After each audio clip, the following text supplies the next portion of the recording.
কক্সবাজারের রোহিঙ্গা শরণার্থী ক্যাম্পগুলোতে সক্রিয় হয়ে উঠেছে মানব পাচারকারী চক্র। মিয়ানমার থেকে বাস্তুচ্যুত হয়ে বাংলাদেশে আশ্রয় নেওয়া রোহিঙ্গাদের সমুদ্রপথে মালয়েশিয়া ও থাইল্যান্ড নিয়ে মোটা অঙ্কের টাকায় চাকরি এবং রোহিঙ্গা মেয়েদের বিয়ের প্রলোভন দিচ্ছে চক্রটি। তাতে দালালদের খপ্পরে পড়ে সলিল সমাধি ঘটছে অনেক মানুষের।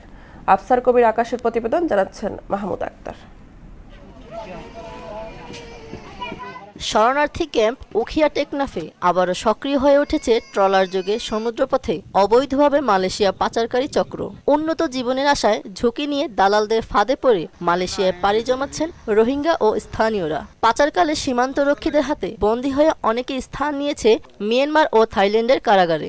ঘটছে সলিল সমাধি। বদরালা মানুষ বা তেন হয়ে তারা থাইল্যান্ড হেদু নিজা মালয়েশিয়া নিজের তারা কি করে নির্যাতন ফেলাই দি মায় ফান্দির নির্যাতন চলে দেরি মারা হয়েছেন একটা যাবে টিয়া পয়সার ইয়া ওইব এং কইরে দালালক কলে বিভিন্ন ফান্ড মাঝে ফেলাই ইরে লালসকল দিয়রি এন্ডিলা মালয়েশিয়া কল জারগই বিভিন্ন বেদিন কল হাত মাঝে আর মাবনে নই জলরে খেলাই বলা তুলিদের কিছু টিয়া পয়সার লোভ দেখায়। মোবাইলটিও নিয়ে ফেলছে, বাড়িতে কল করতে পারিনি। 1.5 লাখ দিয়ে মামাকে সাড়ে দেবেন হয়ে আর সাড়ে ন দেড়ে আর দূর করে গেল।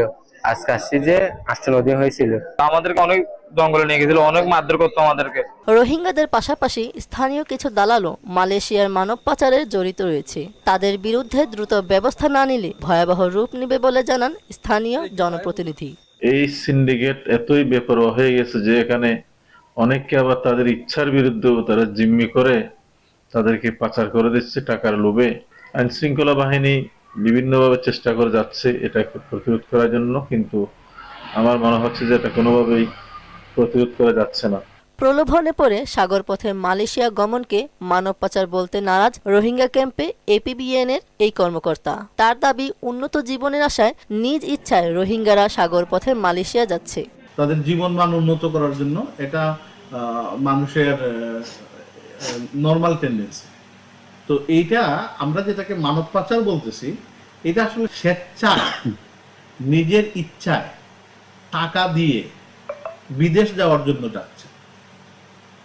তো এটা আসলে মানব পাচারের সংজ্ঞায় পড়ে কিনা। দালাল বা পাচারকারী চক্রের বিরুদ্ধে এখনই ব্যবস্থা না নিলে সমুদ্রপথে ঝুঁকিপূর্ণ যাত্রায় অসংখ্য মানুষের প্রাণহানি ঘটতে পারে। মাহমুদা আক্তার, মোহনা সংবাদ।